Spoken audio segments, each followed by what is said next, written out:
Here's our story. So, our background is we were both raised in a very fundamental Christian sect, very secretive sect called by a lot of people the Two by Twos or the Truth. And so I was raised in New Hampshire, and Dale was raised in California, and we met through that. And so we have lived that way our whole lives. We would meet in homes. It was not really open to the public. They would have gospel meetings. Our ministers went out two by two, and they lived an itinerant life where they lived with us. And the things that we were taught was that it was the only way to heaven, and that you had to hear the gospel through the ministers, which we called workers. And so we thought this was wonderful, and we loved it for all the years. We would have conventions once a year. That was a 4-day convention.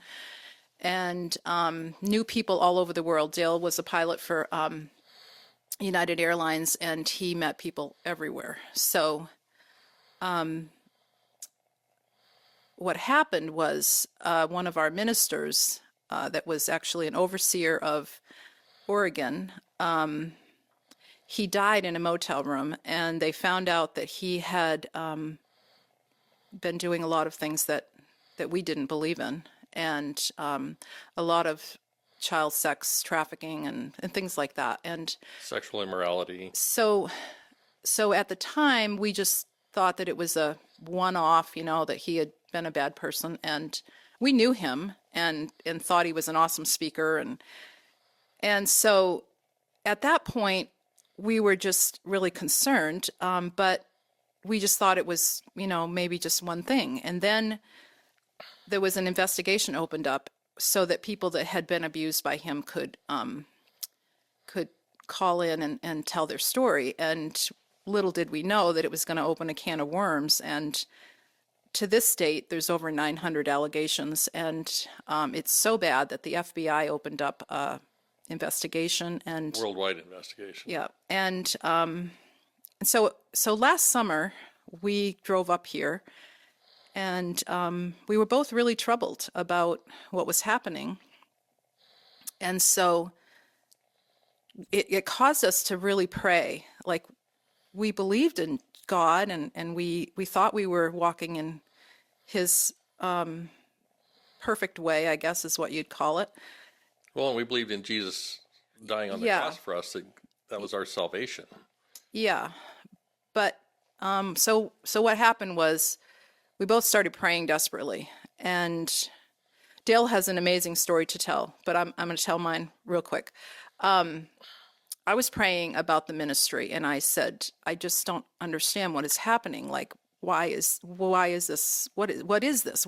How do we respond to this? And it very clearly, God said, "What is that to thee? Follow thou me." And that was the first thing he said. And I was really taken back by that, because all my life I felt like I knew who Jesus was, but I didn't know Jesus. And so him speaking to me like that was just so, I just couldn't believe it. And I thought, wow. And then I had laid down to have a nap one day, and I always pray when I lay down. I was just really troubled, and very clearly the vision came to me of Jesus in the boat with the disciples, and he said, "What are you afraid of? It's just me."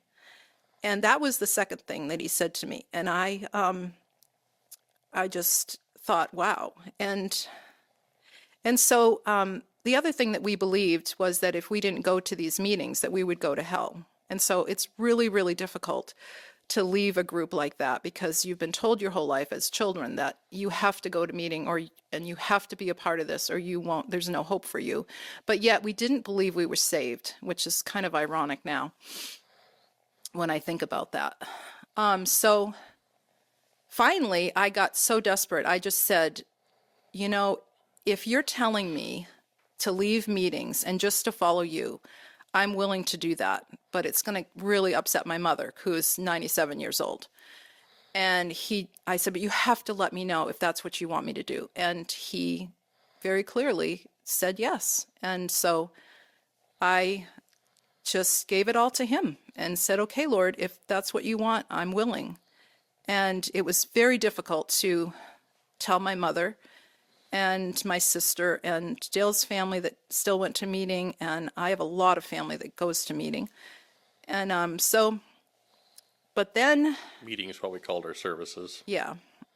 But then after I made that commitment, like a day later, I felt so different. I felt like I had such peace and joy, and I was folding laundry, and I said to myself, I feel so different.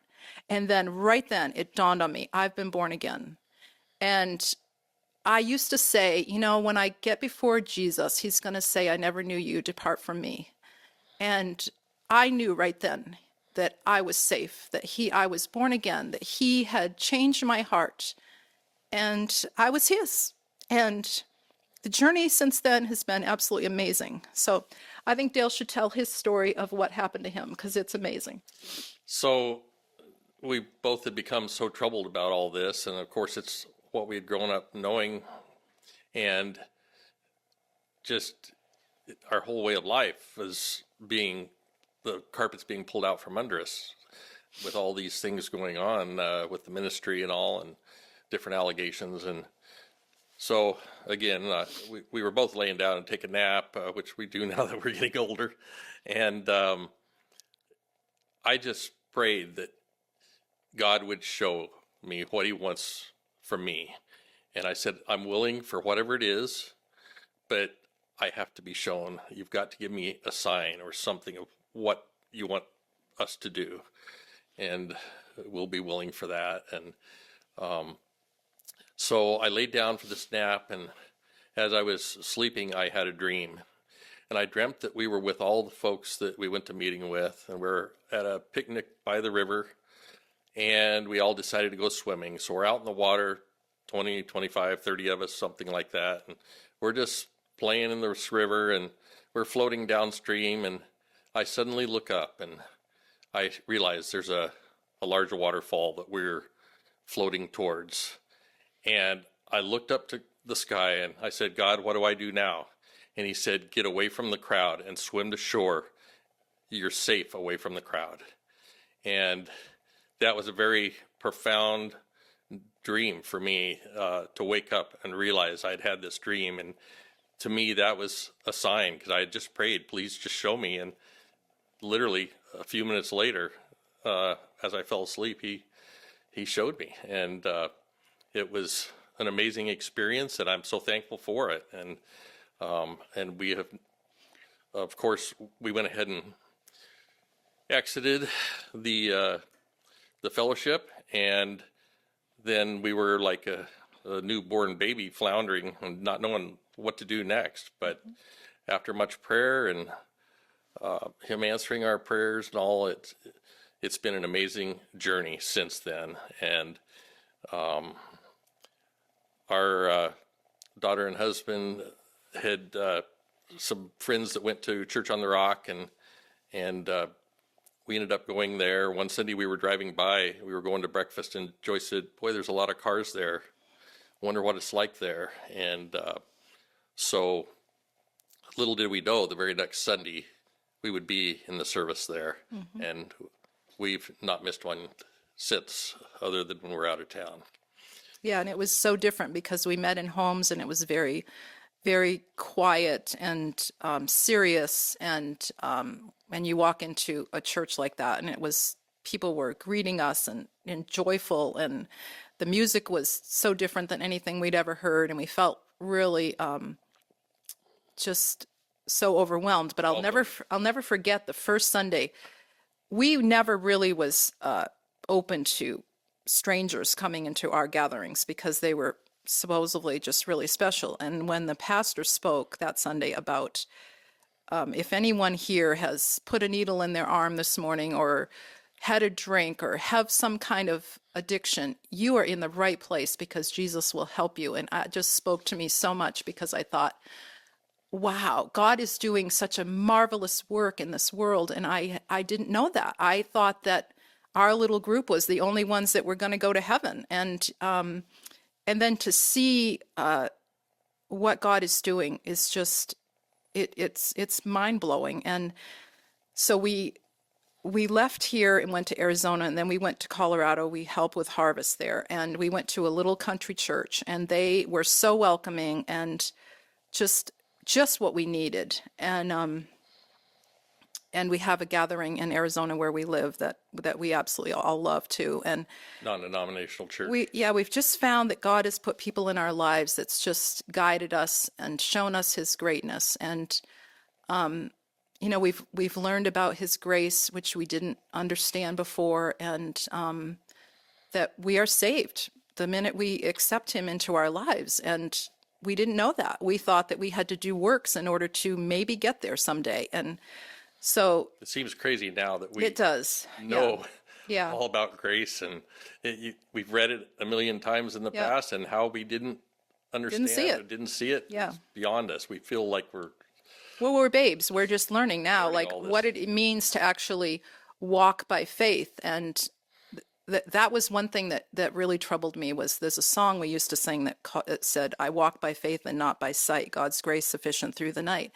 And I was very troubled about that song at the end of my time going to meeting, because I thought, what does that really mean to walk by faith? By sight was like following everybody else, doing what was expected of us. It was very, very different than what